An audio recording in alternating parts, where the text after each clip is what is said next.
Okay, here's an interesting one and kind of a validation, if you will. This just came out 20 minutes ago or so. Well, about an hour or so, because I read through it and then grabbed a cup of coffee and sat here staring at this and thinking of about 20 different ways to begin this.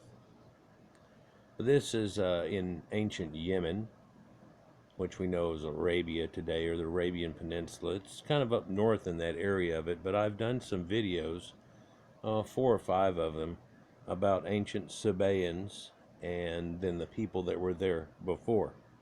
When I talk about things like this, I try to explain that there are waves of things that happen too. And well, it was then, and it's like, well, there's another one that apparently shows up too. Well, it's pretty much the same people keep doing this, and where they did it, and the extent of it. And sometimes it is far larger than people give credit for and far older.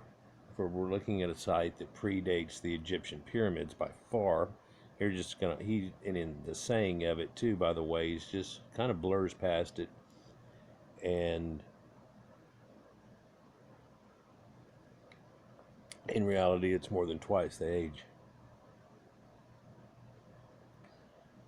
which is also revealing. And this also makes connections with the Anuna gods and Anunnaki and these stories that people wrote off long ago and continue to do so, but connections with things of the ancient Sumerians, not some Sitchin thing, the other one.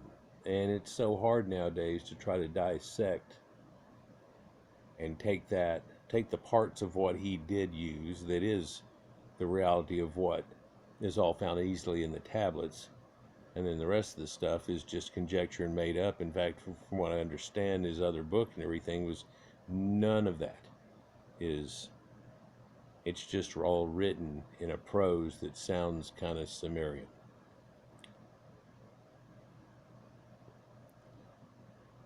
But that kind of ruins it and everything. No, it doesn't. If you take it for what it really is, it's still the most incredible thing in its essence without having to put on aliens and all this stuff.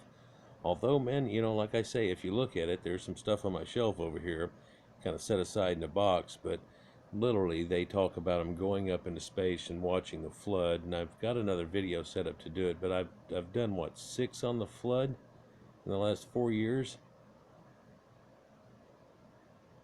Now the channel, I had 3 or 4 of them on it. It gets to the point of things, but if I can find a new angle on it, I go with it. And sometimes I'm just waiting for an article or something to come out and go on it, because other than that, I can try to look up a couple of pictures and show you, like I did for the Sebaens. But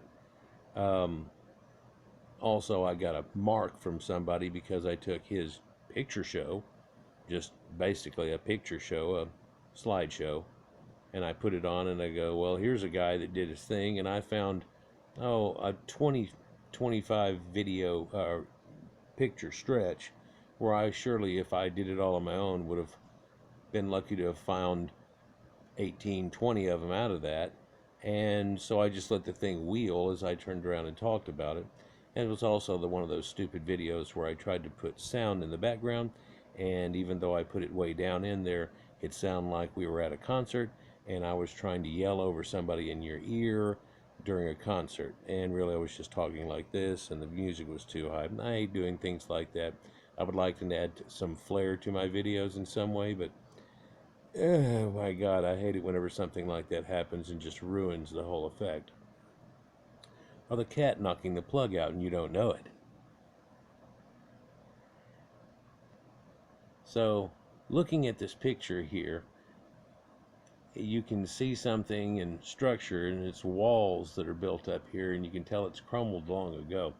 And you can see that there's a well-worked, squared-off brick shape that's right there, and just a whole bunch of cracked up stuff all around it here, and some flat pieces that are on here. And so they haven't gotten archaeology going quite yet, but suddenly the Max Planck Institute has become involved, and man, they're on the cutting edge, I tell you, of a lot of stuff.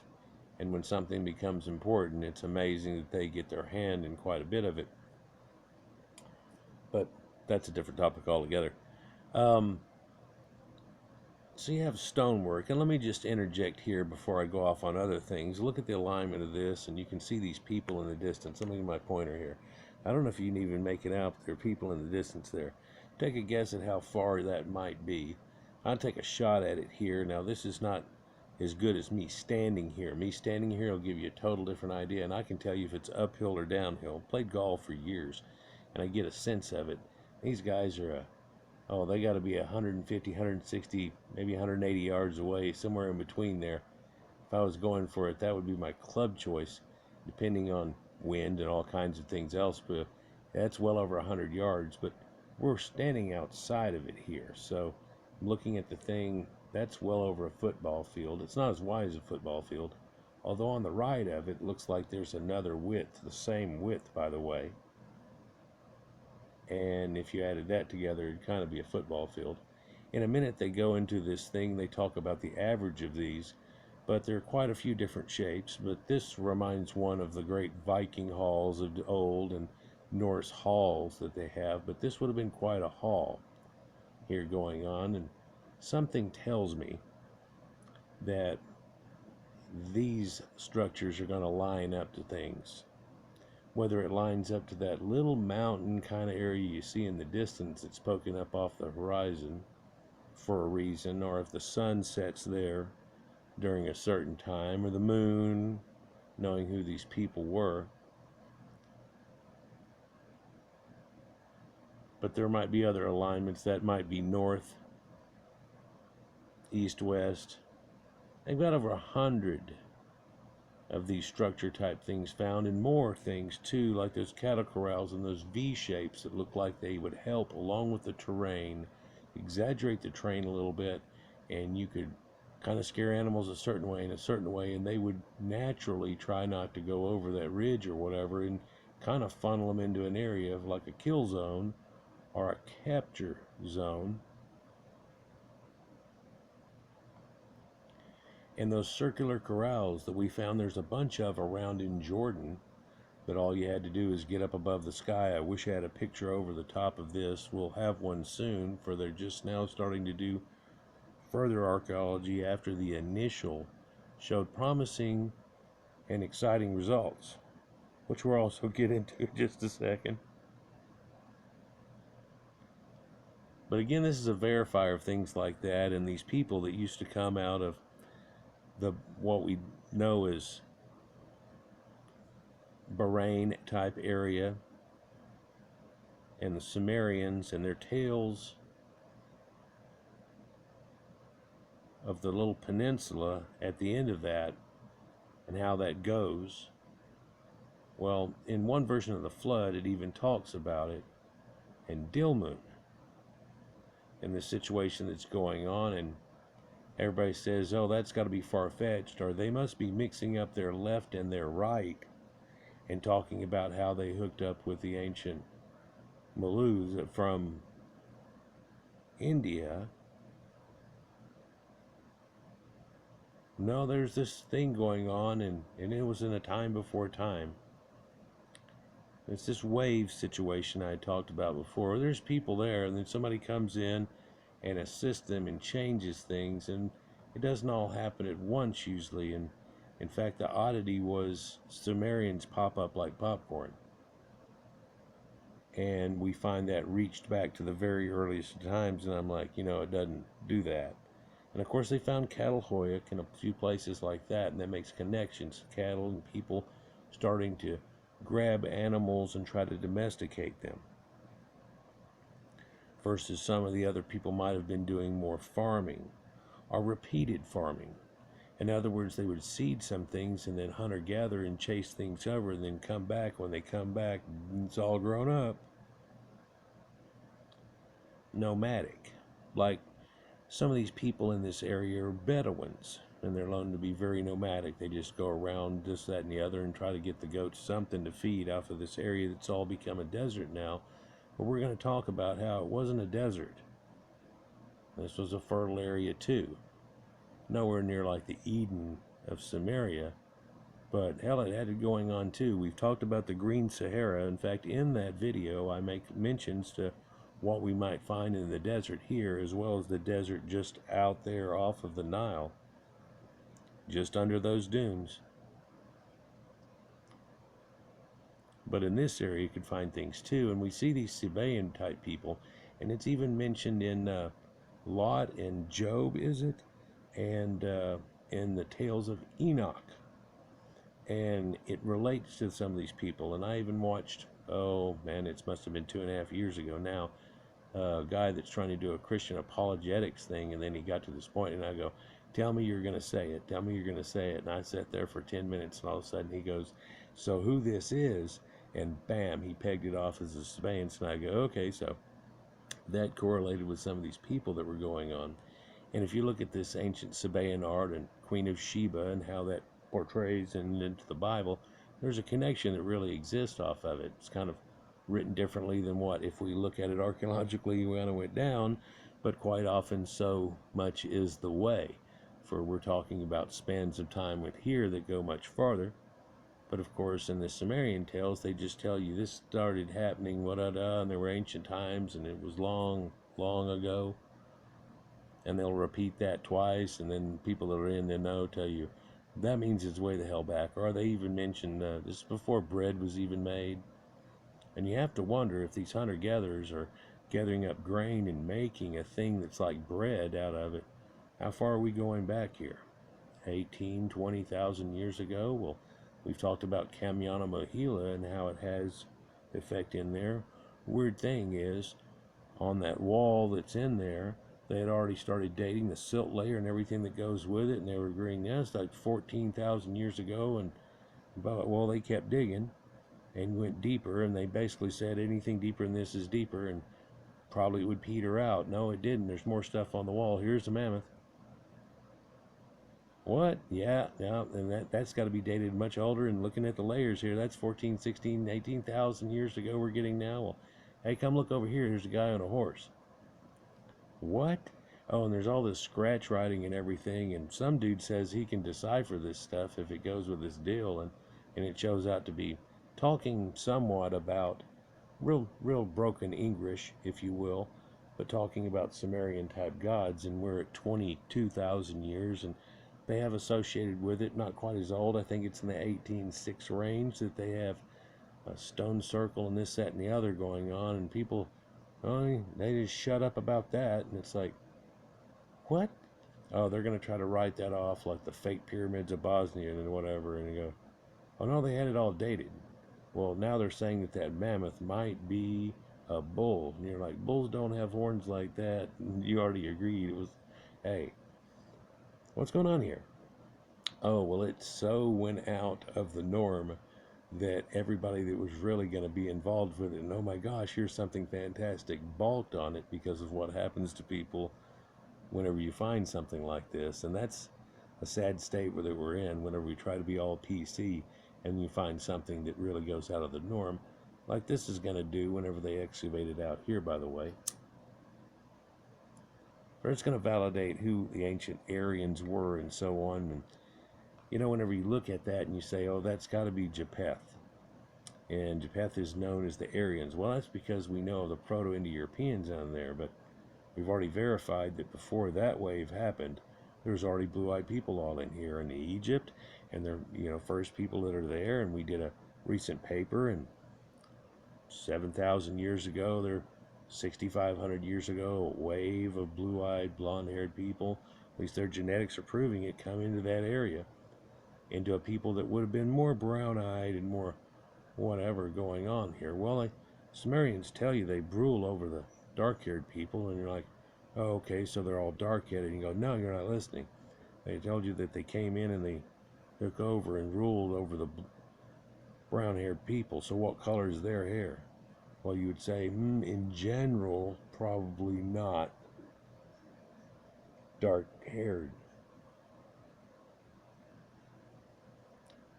Oh my God, I'm 15 minutes into it and I haven't even spoken the title. There are verifiers. It's timed out twice on me. There are verifiers in this, and we'll just go and I'll try to mention a few things. Hell, now that I went through all the thoughts on it before I even started, I'll probably forget all of them. You can think mentally in my mind. I've already said them to you. Let's just go.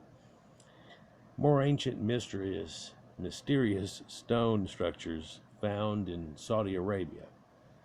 I had a friend that lived in Abqaiq, and he helped to do with the oil rigs and everything that was there. He was a very well prominent guy, and whenever they ended up having the oil fires, he was one of the guys that they called in that knew how to put that crap out. The pre-Islamic history of Saudi Arabia has been little researched, and it is only in recent years that archaeologists have begun to investigate the country's vast deserts.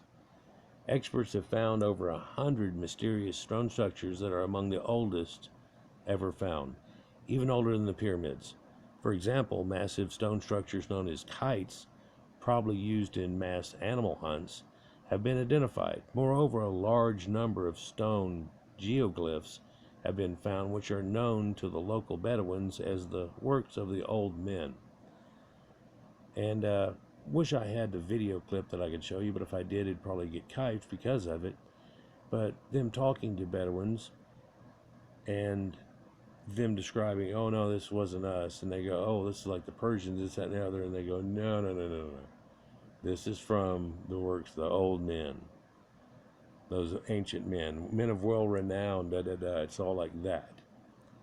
For if we look at the Persians that we know of as the Persian Empire, those are Aryans. They even say it. Darius is the Aryan, da da da, and all these things. And it goes Cyrus the Great, all those guys. Most definitely. Cambyses. Yeah.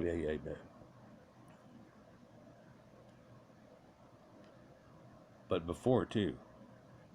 And even before that. Now we're talking about it. However, a new type of structure that they found, known as a musatil, is still being studied. Together, these newly discovered mysterious stone structures found in the deserts of Saudi Arabia are providing scientists with new insights into life in the ancient world during the transition from pastoral nomadic life to Neolithic society. So we talk about pastoral nomadic, and you think that's got to be less advanced, but we know that those Proto-Indo-Europeans that were pretty well advanced were still living somewhat in that way. In fact, they did go around and apparently chase the herds a little bit, but they had wheels and they would put a house on them and chase them around and do these type of things like a yurt on wheels, like Baba Yaga's magic hut. And that's kind of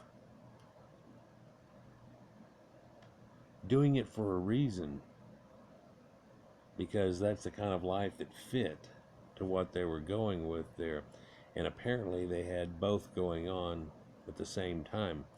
And people think, oh, well, hunter-gatherers and stuff. No, Ma and Pa used to hunter-gather. And people in America, when they came here, and you ever heard of Little House on the Prairie and Pa and this, that, and the other, da-da-da, yeah, that happens. People still hunt deer, and they'll hunt a deer. And if now we got freezers, and what's so kick-ass about a freezer is you can live off that deer all winter long. It's amazing. Although I don't like it very much. I like deer sausage and stuff. I don't really like venison steaks as well and blah, blah, blah. But I get used to cows. And this is the first people trying to domesticate different animals that are in different areas, if you will. But they talk about a change from pastoral and nomadic life to Neolithic society. And so that's coming into Neolithic is the newer Stone Age, and they're building these corrals and these things and these structures, which, man, if that's a great hall, that thing's huge. But these structures are not that tall. It's not as tall as the person, although they haven't really dug down to the bottom of all of these. But if you noticed, it was up on a tell a little bit. And the area to the right of it was about the same height, but the down below wasn't. So they're using an escarpment too, and it seemed to be kind of lined up, which may even have to do with ancient drifts and things that are all lined up in a certain angle, and they're just utilizing that. But wouldn't it be kick-ass if that lined up to a mountain that's right where the sun lasts at a certain time and stuff like that? And what is this? Well, so they found these with satellite images. And what's cool is, Google World, and you can end up searching and going down and looking at satellite images that aren't as good as military ones, but boom, military ones can pick up things like that first squared off rock that we said that was kind of down at the bottom of the picture or something. That shows up as a little cubed object. Well, that's what they tell you. They've got things that from, well, I probably can't go into it, that even what I know, and let me tell you, that's 20 years ago. More than 20 years ago now. Yeah, they can read a soldier's patch from quite some height, I'll just say that. In fact, they can read the face on a coin from higher than you could possibly believe that they could detect that there was somebody standing there next to a coin. Well, let's continue. The enigmatic structures, Mastili structures, were first identified by a team that included specialists from the Max Planck Society in Germany, Saudi experts, and international scholars. They used high-resolution satellite images together with the data from Google Earth, Google Maps, Google Earth form of it, and to locate these structures. The focus of their study was the Nefud desert area in northern Saudi Arabia. To find these mysterious structures, researchers mapped the location of specific features and the proximity to local resources such as water. In total, some 104 mastillas have been found so far by this simple method of doing this. But of course, this is a weird thing, and somehow some Bedouin's supposed to tell you that it's about 1 day's travel from da-da-da if you're aiming towards whatever or something like that. These ancient trade routes, they run into these things and stuff if you're dealing with them. But if you find it on Google Earth, you can pinpoint that pretty much and then end up going out there. So let's see where this is. There's a good picture of this. And this is just some of the sites. Let me get off of it for a second and use the pointer. This is just some of the sites that are here. And looking up in the top left-hand corner here, you can see where it is. It's in the northern area, and just that little cube. That little cube is what we're looking at, and all these different ones. Well, there's certain ones that are known as Java that's over here, and this red one also here is a well-noted one that they're talking about. But if you'll look at these dots that are all over this place, can easily be found. Look at the amount of, well, there's nothing found in those dunes. Bet there is, but nobody's dug up under the dune. You can see some dune-ish areas, and they still found them in that. When you get out here, you can see these dunes all out in here. But you would believe in ancient days that wasn't a desert. This river that comes through here that used to be a river and have different running into it that you can see that no longer has water. This place doesn't get water. When it rains, it evaporates halfway down to you and goes right back up. Well, there are certain areas when the monsoons come in and it slings over and stuff, and they do get a little bit of water. Those areas you can definitely tell. This is on the edge of no. Covered up by desert. But that whole area that you're thinking of desert used to have a lot of trees in it. Once the trees were all gone, man, it turned into Dust Bowl, Oklahoma. Real easy. In fact, it's a hell of a lot bigger.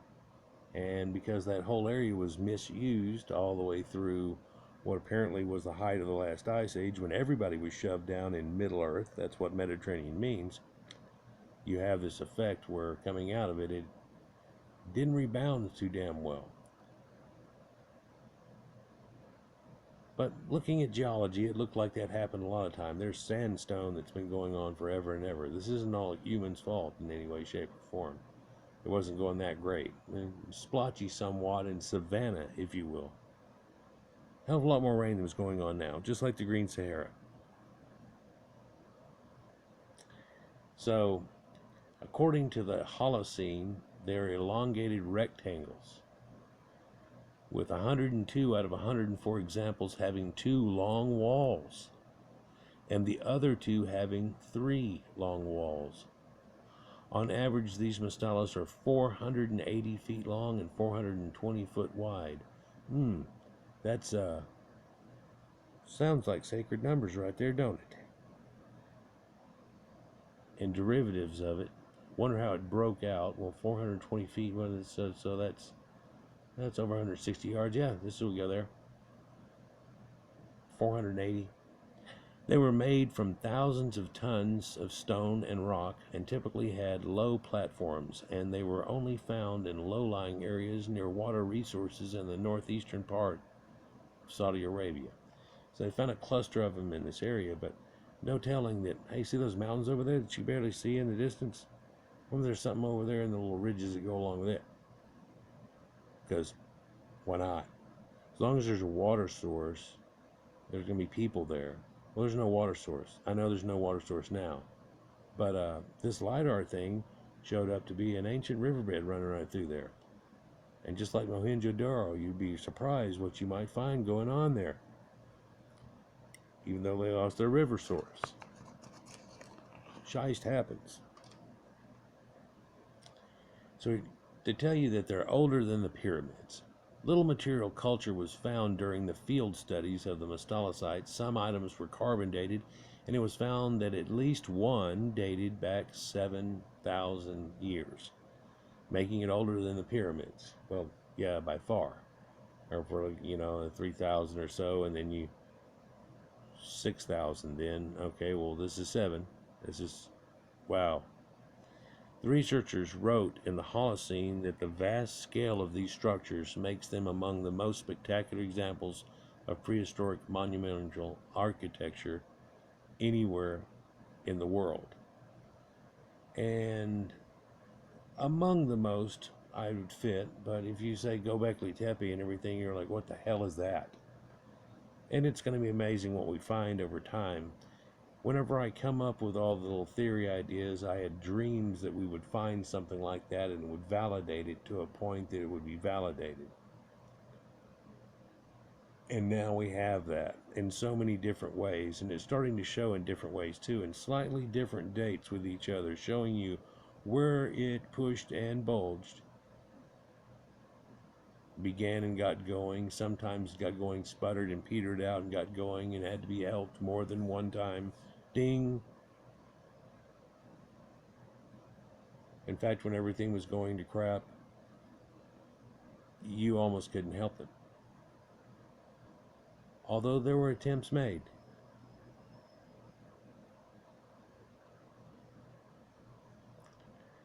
Biblical stories are based around some of this, and people don't know some of the tales that go with this.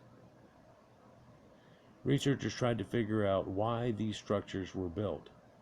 Their conclusion suggests that mastutas were built in response to climatic and environmental change. Oh, they're going to throw that at you again. No, this is way the hell back when cow farts hadn't been a problem just yet, so we're not going to go on there, but it's just the area changing back from where it was squished down from the Ice Age and the release of that, and then it fading into a desert and everybody scrounging for the last of trees and push.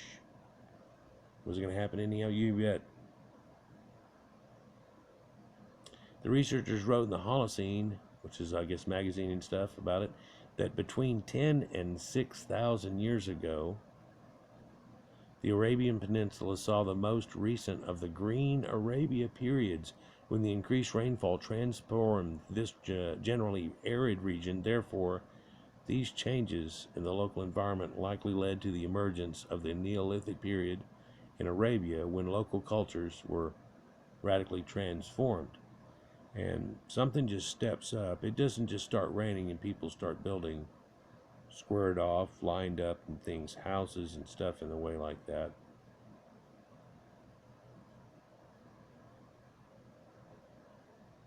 It gets better.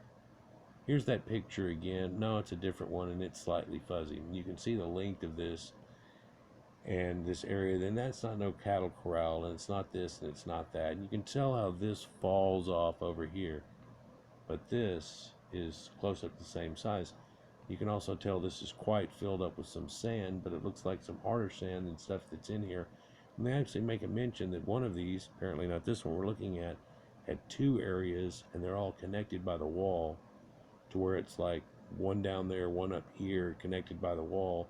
Look like kind of a structure down here, look kind of a structure down there, kind of open the middle. Maybe you come in the middle, you go this way or that way. No. Looking at a different one, elongated right here. This is what they say, 2 of the mastutas found in Nefud Desert. And looking at the length of it,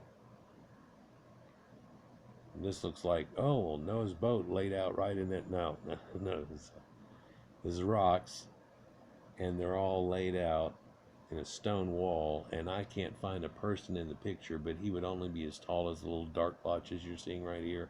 For all I know, that's a person, there's one standing right there, there's one over there. No, are those standing stones in some way? No, I doubt you could find anything like that anymore. It's amazing these stones are even here.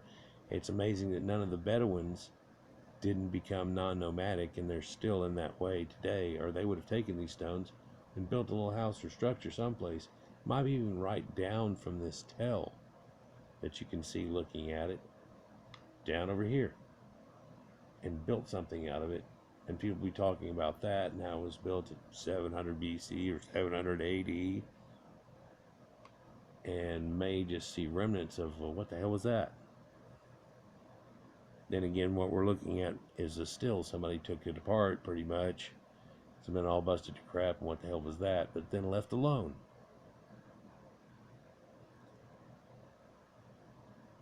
Some of these sites are cursed by genies, and I've got a video that coming up was going to be about genies. In fact, I think I can still find the article. By the way, all those 40 things I had up in the top, that all disappeared. I should have gone through a few of those too, because I had a couple of them loaded up to go, and multiple sites, multiple things pulled up about it, and wanted to go through them 1, 2, 3, and then ditch it. 1, 2, 3, and ditch it.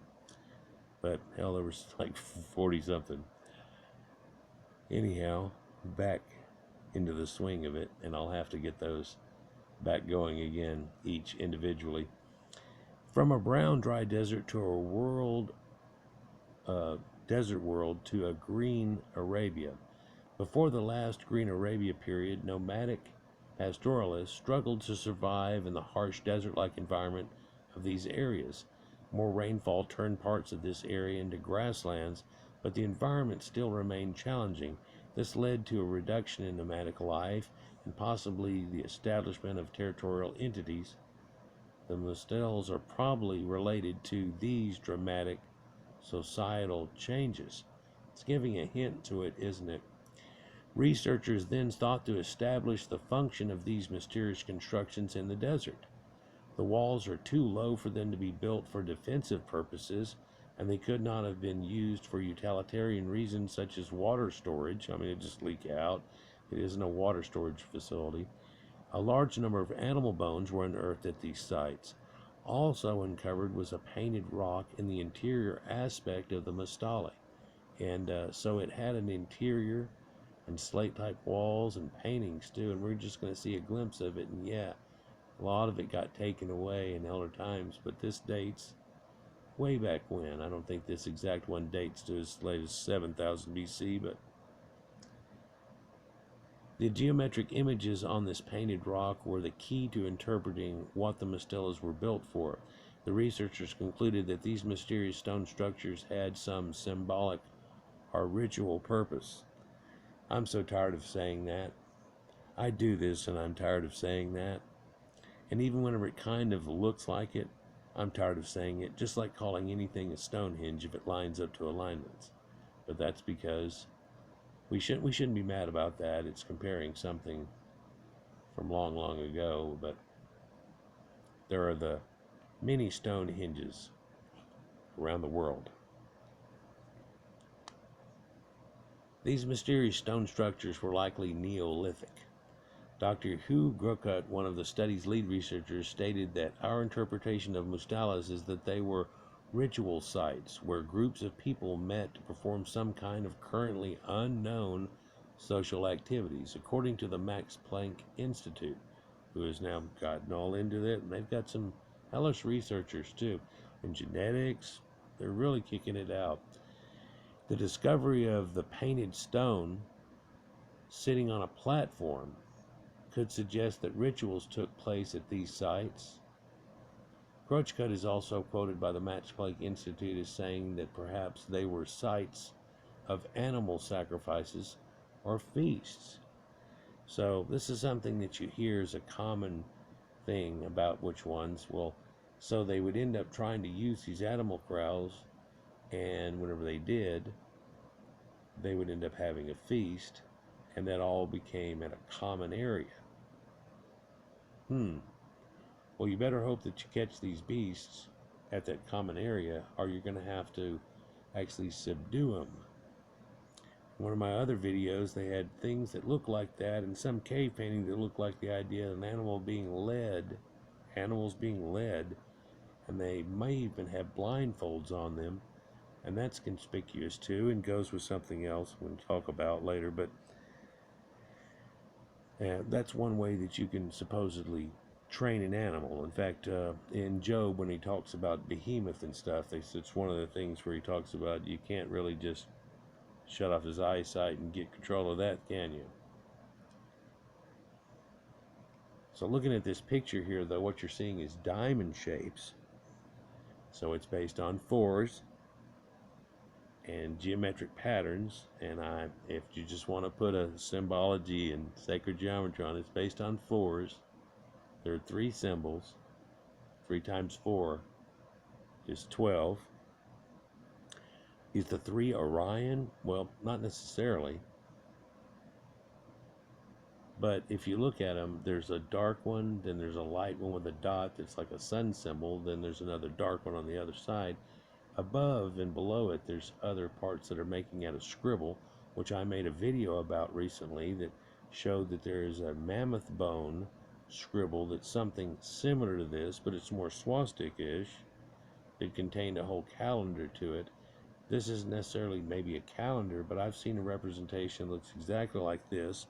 It's a little bit longer, so there might be more to this in the first place, for there ends up being 7 of them, and then there's dots that are going through, and it kind of looks like it now, where this is a bigger dot, and this is a littler dot, and then there's a little dot, and then there's no dots, no dot, little dot, big dot, little.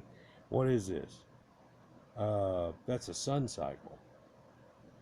Yes, 4 times 7 is 28, and so there's the moon and the sun thing, and it's all hooked up into a little geometry going on. Well, how late does this date back? Well, that bone thing that we were talking about just recently dates back to way before this. It sure as hell doubles the hell out of this one, doesn't it? It's back in the Ice Age in a different place, and it's even a more intricate representation, stating that if somebody knew all this knowledge and are bringing it down, this could be a more simplistic form of them trying to show this type of thing and keep this in part of their knowledge. It apparently had to happen a couple of times, and now I'm not talking about the people that live there now.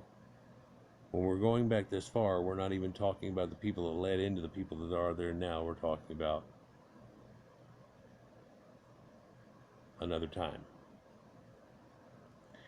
Many of the mastutas are built relatively close together, which could indicate that they were made by a distinct social group. The structures were likely constructed to promote social cohesion and perhaps to reaffirm group identities. This would indicate the pastoralists who lived in this part of Arabia lived in a complex society, possibly in response to a better, greener environment when they were doing this. That somebody might have wandered this place at one time, but it would have been not a wasteland, but but not just overnight, but it became very greened in, and a lot of the animals prospered and things, and it was grown in. There was lions. Yeah.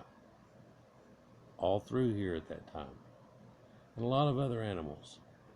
So many gazelles it'd make your head swim. That's why the lions were there. So, reaffirming group identities and doing things of this nature is heralding people's cohesion to an area.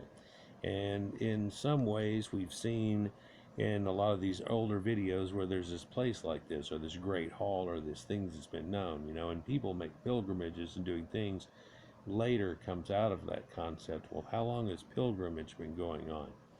I'm talking about long time. Long time. Say you move. Say you move a pretty good distance. And back in that time, pretty good distance doesn't mean too much over the next hill. You're making journeys. Whenever you used to have to go over the river and through the woods to Grandma's house we go, that was a hell of a thing.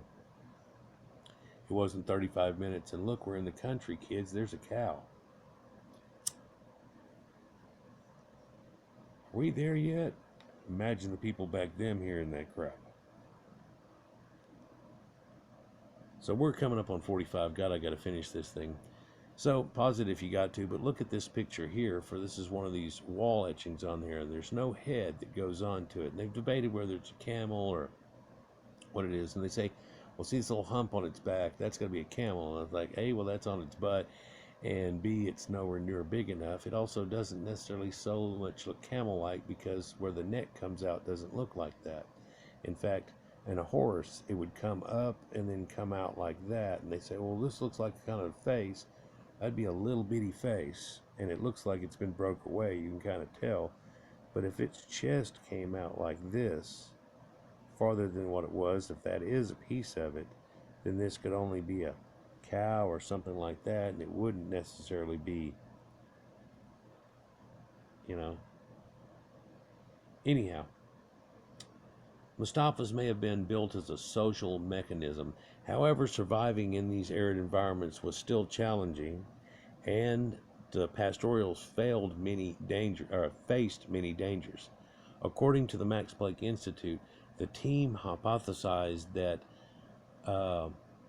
mustalas were built as a social mechanism to live in this challenging landscape. They were built to ensure that the ancient people who once lived here cooperated with each other, survived, and prospered. And I'm saying, yeah, I think you've got the idea. Well, the mastalic structures are not the oldest in the world. They are the oldest in Arabia, and some of the oldest ever recorded.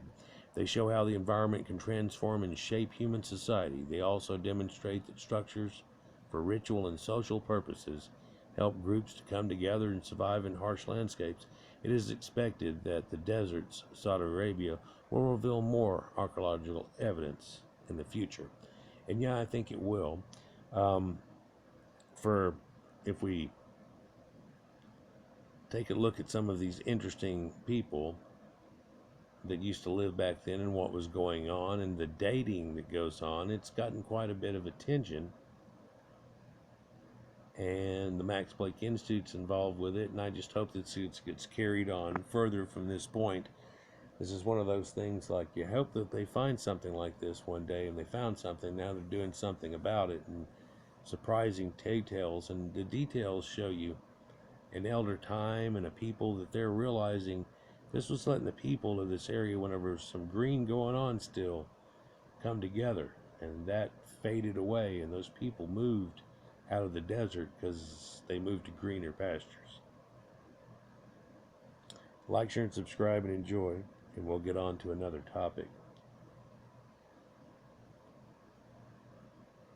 Comment down in the comments, if you will. Peace.